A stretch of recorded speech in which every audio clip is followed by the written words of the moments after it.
Good morning friends, welcome to the prelims booster session. आज का पहला टॉपिक है ह्यूमन एलिफेंट कॉन्फ्लिक्ट।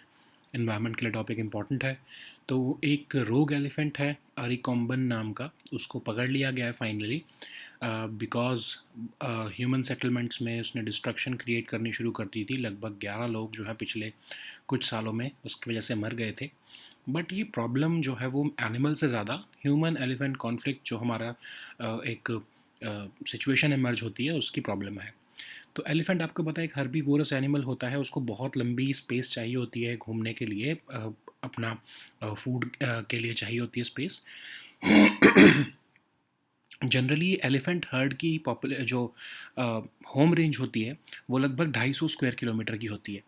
लेकिन अगर आप उसको कम करते रहोगे, ह्यूमन इंक्रोच करते रहेंगे फॉरेस्ट एरियाज़ में, तो फिर वो जंगल से बाहर आएंगे और फिर वो आपके साथ ह्यूमन के साथ कॉन्फ्लिक्ट होने लगेगा।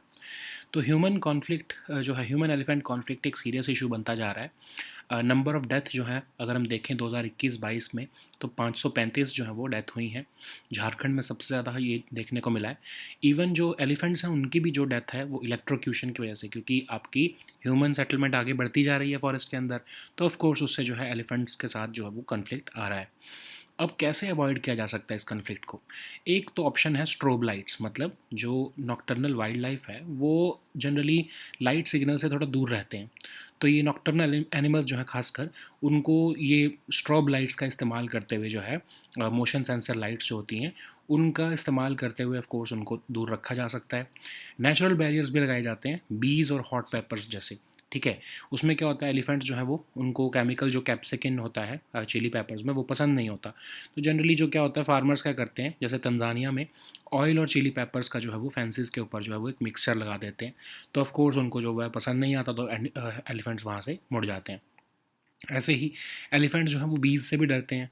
तो हमने इंडिया में भी, आपको पता होगा ना, खादी विलेज, खादी जो है K V I C, khadi village industries corporation जो है, उन्होंने ये एक प्रोजेक्ट शुरू किया था, प्रोजेक्ट रिहैब नाम से, जिसमें कि बीज को डराने के लिए, बीज का इस्तेमाल किया जाता है एलिफेंट्स को डराने के लिए, और उनको कॉरिडोर के थ्रू जो है वो फैसिलिटेट किया जाता है। अब एलिफेंट कॉरिडोर्स हैं क्या? बेसिकली एलिफेंट्स की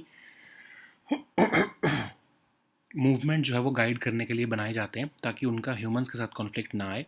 तो ये basically narrow natural habitat linkages होते हैं, और एलिफेंट्स को ये मूवमेंट के लिए हेल्प करते हैं।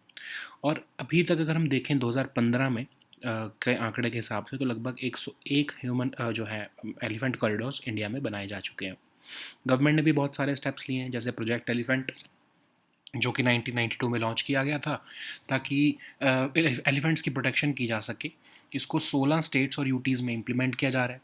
इंडिया में लगभग ऑलमोस्ट 30,000 एलिफेंट्स हैं, जो कि लगभग 55% ऑफ ग्लोबल पॉपुलेशन है। फिर गज यात्रा भी जो है वो लॉन्च किया गया था वर्ल्ड एलिफेंट डे पर 2017 में। एक अवेयरनेस कैंपेन है जिसमें कि right of passage for elephants जो है वो सिक्योर किया जाता है। 101 वाइटल माइग्रेटरी कॉरिडोर्स जो है वो कंट्री में मैप किए गए हैं उसके लिए। नेक्स्ट हम टॉपिक देखते हैं नेशनल हेल्थ अकाउंट्स। गवर्नेंस के लिए टॉपिक इंपॉर्टेंट है। Ministry of health and family welfare ने डेटा रिलीज़ किया है, नेशनल हेल्थ अकाउंट एस्टिमेट्स 2019-2020 का। ये जो है national health accounts basically national health systems resource centre, जो कि यूनियन हेल्थ मिनिस्ट्री के अंडर आता है, वो ही रिलीज़ करता है। इसमें जो है सिस्टम ऑफ हेल्थ अकाउंट, जो कि WHO ने बनाया है फ्रेमवर्क, उसके ही बेसिस पर जो है इंटर कंट्री कंपैरिजन और लर्निंग के लिए जो है डेटा रिलीज़ किया जाता है, डिटेल्ड इन्फॉर्मेशन रिलीज़ की जाती है। अगर हम मेजर फाइंडिंग्स देखें, तो share of government health expenditure जो है वो 2014-15 के हिसाब से 2019-20 में 1.13% ऑफ जीडीपी से लेकर अब 1.35% ऑफ जीडीपी हो चुका है। आउट ऑफ पॉकेट एक्सपेंडिचर जो है वो भी 62.6% जो है लोगों के जेब से जो पहले पैसा जाता था हेल्थ के ऊपर, वो कम होकर 47.1% हो चुका है। टोटल हेल्थ एक्सपेंडिचर में गवर्नमेंट का जो हेल्थ एक्सपेंडिचर है वो इंक्रीज़ होकर उसका शेयर लगभग 29% से 41.4% बढ़ चुका है। सोशल सिक्योरिटी एक्सपेंडिचर, जो आपका government funded health care scheme से हो, चाहे मेडिकल रीइंबर्समेंट से हो, चाहे सोशल हेल्थ इंश्योरेंस प्रोग्राम से हो, वो भी, उसमें भी जो है इंक्रीज़ देखने को मिला है। तो इससे क्या मतलब क्या हुआ कि आउट ऑफ पॉकेट जो है वो आपका एक्सपेंडिचर वो कम हुआ है लोगों में। नेक्स्ट हम टॉपिक देखते हैं साइकेडेलिक्स। तो ये टॉपिक आपके साइंस एंड टेक के लिए भी इंपॉर्टेंट है, सोशल इश्यूज़ के लिए भी इंपॉर्टेंट है। तो साइकेडेलिक सब्सटेंसेस के ऊपर क्लिनिकल और रिसर्च जो है वो क्लिनिकल रिसर्च बढ़ती जा रही है। साइकेडेलिक्स वो ग्रुप्स ऑफ ड्रग्स हैं जो कि आपकी परसेप्शन को चेंज कर देते हैं, मूड को चेंज कर देते हैं, थॉट प्रोसेसिंग को चेंज कर देते हैं, और ये कोई एडिक्टिव भी नहीं होते, ना ही टॉक्सिक होते हैं। तो जनरली एलएसडी और साइलोसाइबिन, ये टू मोस्ट कॉमन जो है वो साइकेडेलिक्स हैं, लेकिन फिर भी एनडीपीएस एक्ट के अंदर इंडिया में दोनों को ही बैन किया गया है। एक कीटामीन भी होता है जिसमें कि स्ट्रिक्ट मेडिकल सुपरविजन के अंदर एनेस्थीसिया के तौर पर जो है वो, या फिर ट्रीटमेंट रेजिस्टेंट डिप्रेशन को ट्रीट करने के लिए इसका इस्तेमाल किया जाता है। लेकिन अब हम देखते हैं एनडीपीएस एक्ट 1985 में इनेक्ट किया गया ड्रग्स और ड्रग्स की ट्रैफिकिंग को रोकने के लिए। 3 बार इसको अमेंड किया गया है अभी तक, 1988, 2001 और 2014 में। और इंडिया की ग्लोबल जो ट्रीटी ऑब्लिगेशंस हैं under single convention on narcotic drugs, उसके लिए ही जो है इसको पास किया गया था। Production, manufacture, sale, purchase, transportation, consumption, सब कुछ जो है ड्रग से रिलेटेड उसको बैन करता है। और इसमें जो अगर हम मैक्सिमम पनिशमेंट देखें तो वो डेथ पेनल्टी तक के भी प्रोविजंस है इसमें, लेकिन वो ऑफ कोर्स उन्हीं को मिलती है जो बार बार या फिर रिपीट ऑफेंडर्स हैं, और जज की डिस्क्रिप्शन के ऊपर जो है ये बेस्ड होता है। एनसीबी आपको बताया होम मिनिस्ट्री के अंदर आती है और स्टेट गवर्नमेंट के साथ कोऑर्डिनेट करती है ताकि जो है ड्रग्स से रिलेटेड जो भी लॉज हैं उसको इम्प्लीमेंट किया जा सके। नेक्स्ट हम टॉपिक देखते हैं ट्रांसपोर्टेशन सिक्योरिटी एडमिनिस्ट्रेशन। ये टॉपिक आपके गवर्नेंस के लिए इंपॉर्टेंट है। गवर्नमेंट ऑफ इंडिया प्लान कर रही है कि एक यूनिफाइड सिक्योरिटी फोर्स जो है वो बना दी जाए सारे एयरपोर्ट्स के लिए, जैसे कि यूएस में एग्जिस्ट करती है ट्रांसपोर्टेशन सिक्योरिटी एडमिनिस्ट्रेशन। ठीक है, तो ये टीएसए जो है वो यूएस में एक एजेंसी है जो वहाँ के सारे ट्रांसपोर्टेशन सिस्टम्स को जो है वो एक तरह से रिस्पॉन्सिबल है, और इसको 9/11 के अटैक्स के बाद बनाया गया था। अब फंक्शंस अगर हम देखें तो of course screening of passenger से लेके बैगेज, कार्गो जो है वो सब कुछ एयरपोर्ट्स पे देखती है टीएसए, और जितने भी सिक्योरिटी मेजर्स हैं वो इम्प्लीमेंट करती है। उनको डेवलप करने का काम, सिक्योरिटी प्रोसीजर्स को, टेक्नोलॉजीज़ को और इम्प्लीमेंट करने का काम दोनों ही टीएसए देखता है। ठीक है, अब Bureau of Civil Aviation Security भी है हमारी कंट्री में, जो कि एक रेगुलेटरी बॉडी है मिनिस्ट्री ऑफ सिविल एविएशन के अंडर। हो सकता है कि जो ये बॉडी बनाई जाएगी गवर्नमेंट द्वारा, वो Bureau of Civil Aviation Security के अंडर जो है उसका एटलीस्ट रेगुलेटरी कंट्रोल ज़रूर दे दिया जाएगा। ठीक है, एडमिनिस्ट्रेटिव कंट्रोल चाहे मिनिस्ट्री ऑफ होम अफेयर्स के पास रहेगा, बट रेगुलेटरी कंट्रोल जो उसके स्टैंडर्ड्स बनाना, वो सब काम जो है Bureau of Civil Aviation Security के अंदर किया जाएगा। नेक्स्ट हम टॉपिक देखते हैं पोलावरम प्रोजेक्ट। इकोनॉमी के लिए टॉपिक इंपॉर्टेंट है। आंध्र प्रदेश हाई कोर्ट ने रिसेंटली एक पीआईएल को जो है वो स्ट्राइक डाउन कर दिया है, जिसमें कि कहा गया था कि सेंटर जो है वो 7200 करोड़ रुपीज़ का जो कंपोनेंट है वो क्यों नहीं बेयर कर रहा है पोलावरम प्रोजेक्ट के लिए। तो पोलावरम प्रोजेक्ट एक under construction multipurpose irrigation project है, गोदावरी रिवर पर बनाया जा रहा है। एलुरू और ईस्ट गोदावरी डिस्ट्रिक्ट में जो है ये प्रोजेक्ट बनाया जा रहा है आंध्र प्रदेश के।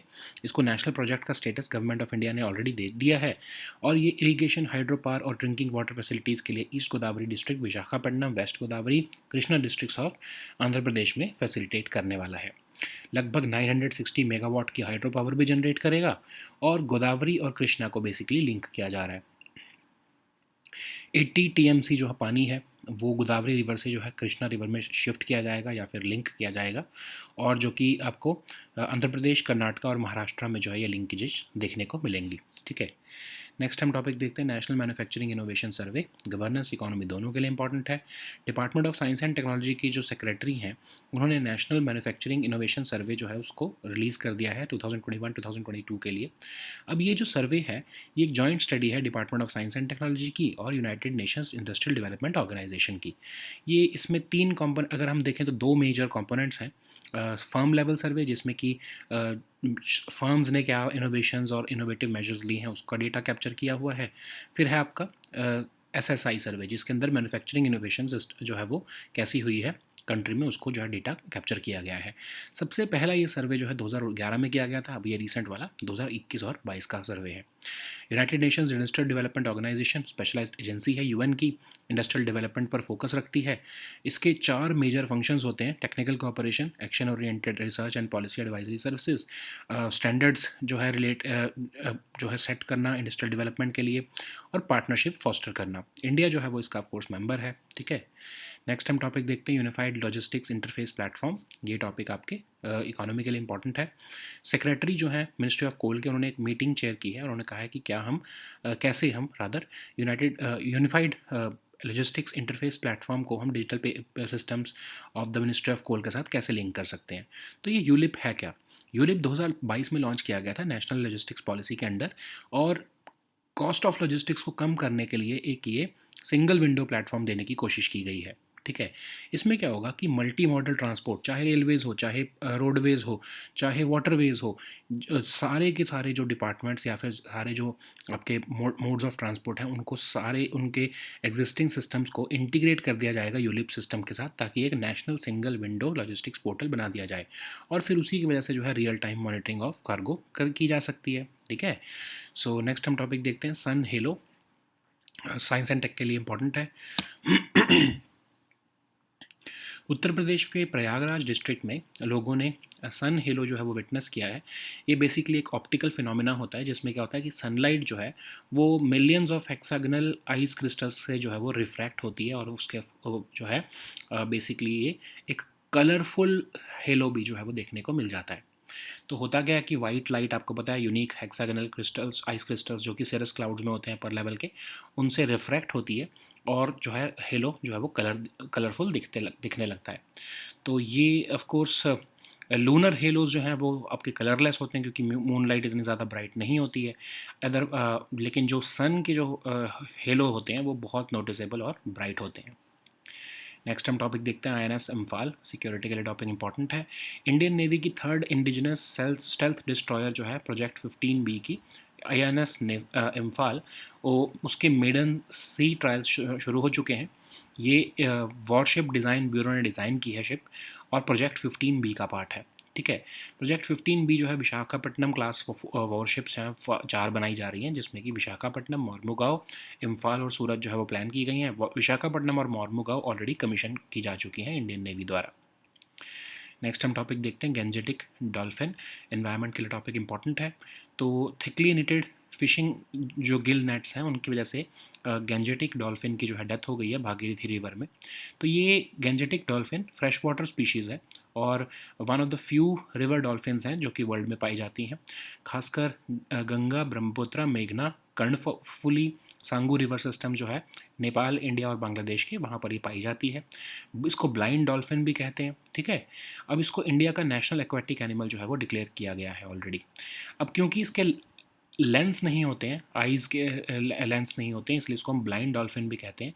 लेकिन ऑफ कोर्स फिर ये कम्युनिकेट कैसे करती है या कैसे ये पता लगाती है, तो इसका जो बायो सोनार सिस्टम है वो बहुत ही डेवलप्ड होता है, और उसी की वजह से ये हंटिंग जो है वो कर सकती है।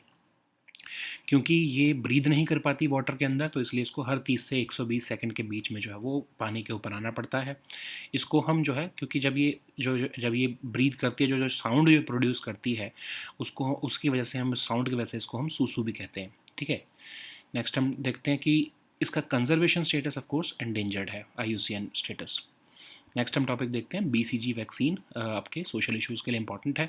BCG वैक्सीन जो है उसने जो कि ऑफ कोर्स आपके ट्यूबरकुलोसिस को प्रिवेंट करने के लिए दी जाती है, उसने कोई खास जो है प्रोटेक्शन नहीं दी कोविड-19 इन्फेक्शन से हेल्थ केयर वर्कर्स को। ठीक है, तो वैक्सीन ये ट्यूबरकुलोसिस के लिए होती है।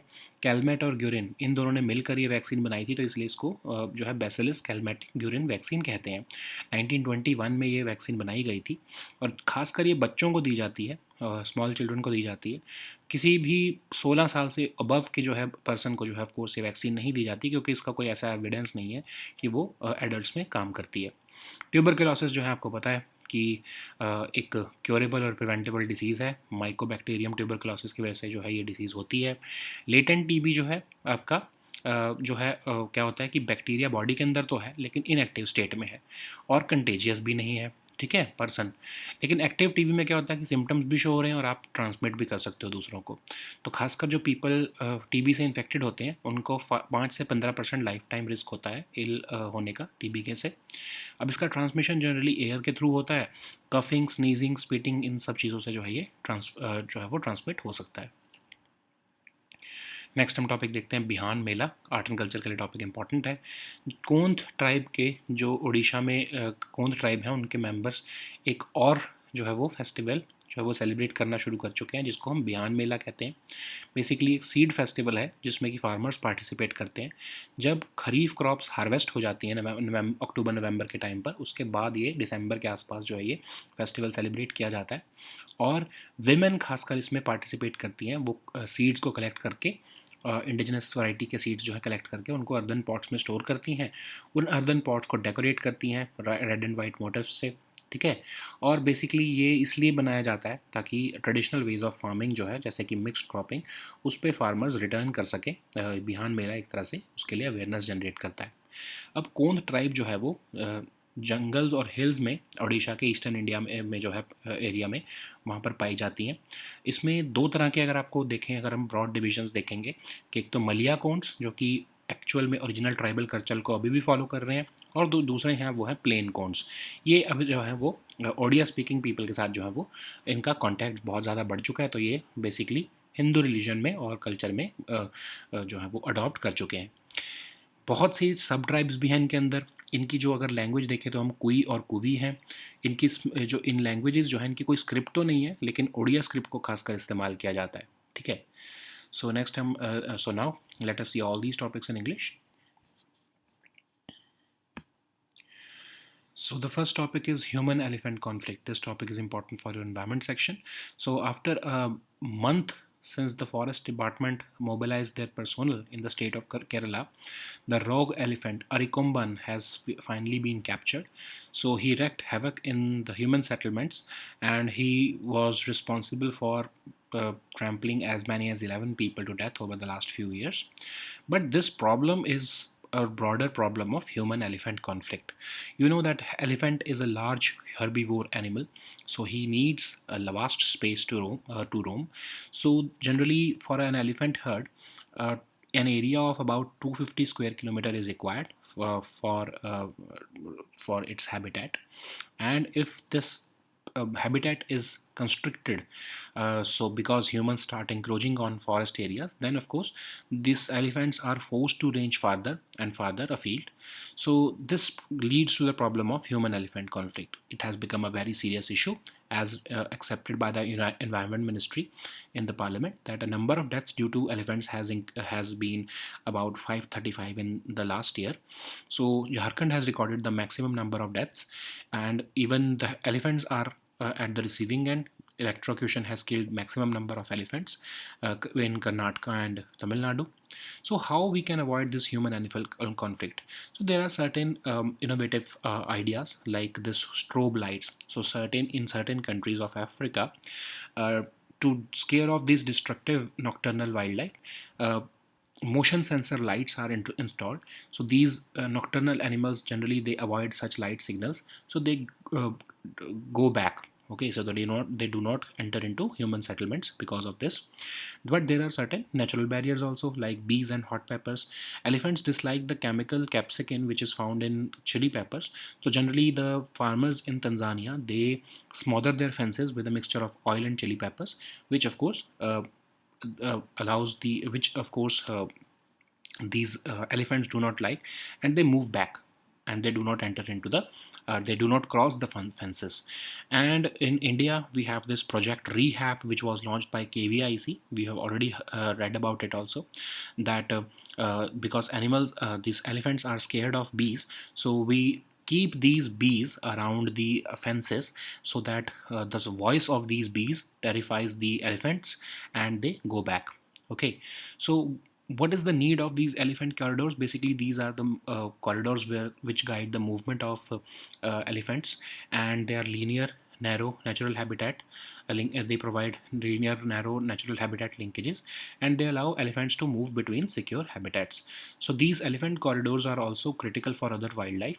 Currently in India about 101 such corridors have been made, and government has taken certain efforts also, like Project Elephant, which was launched in 1992 for the protection of elephants, and it is being implemented in 16 states and UTs.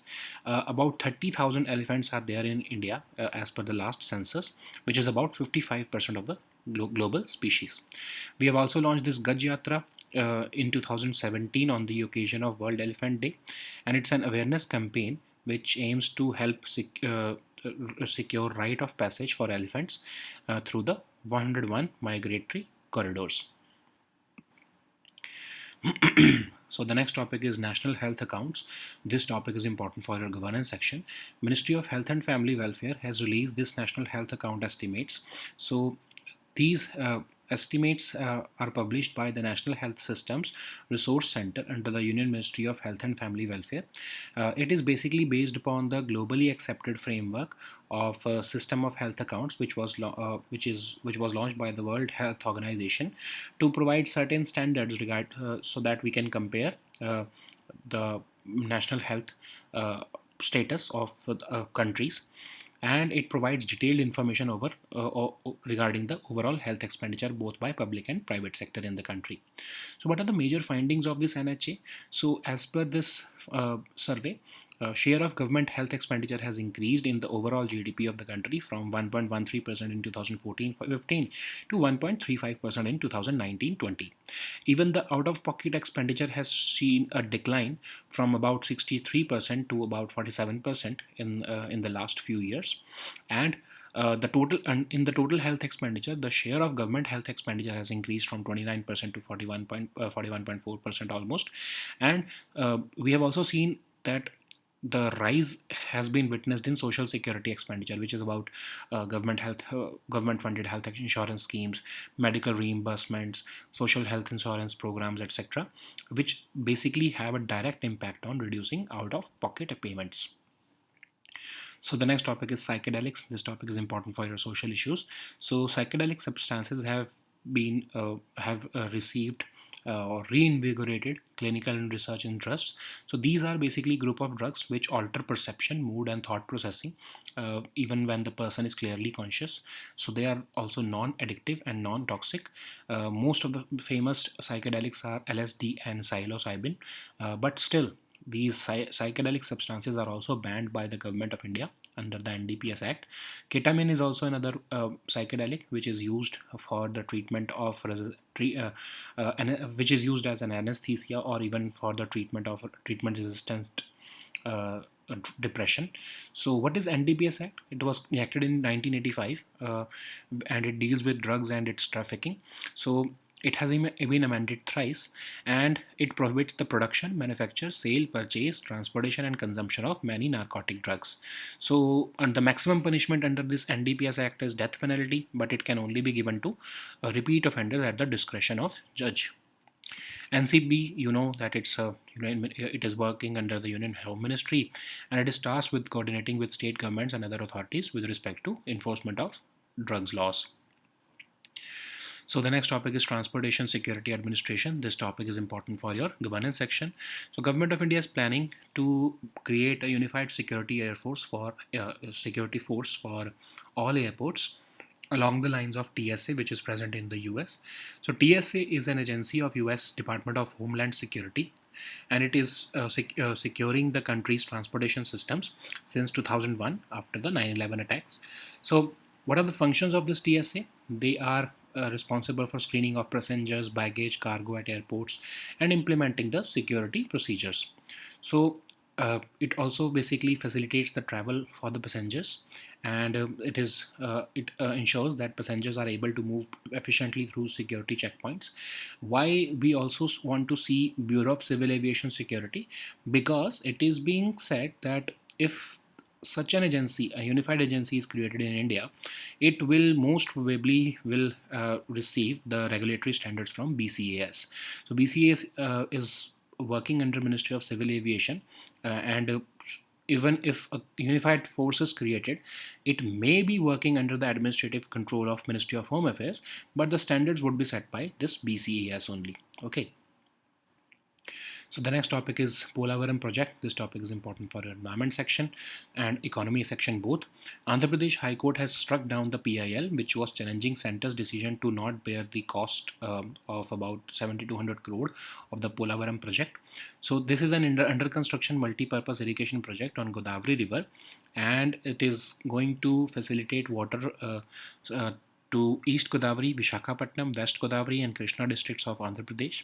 It has already been given the national project status by the union government, and it will also generate about 960 megawatts of hydropower, and it will also transfer 80 TMC of surplus Godavari water to Krishna river. So the next topic is National Manufacturing Innovation Survey. This topic is important for your governance section. So recently the Secretary of Department of Science and Technology has released the National Manufacturing Innovation Survey. So this is a joint study by Department of Science and Technology and United Nations Industrial Development Organization. This consists of two specific components. First is the firm level survey, which is basically giving the data regarding the types of innovations and innovative measures which have been taken by firms, and the other one is the sectorial system of innovation survey, which has mapped the manufacturing innovation system in the country. So the first such survey was held in 2011.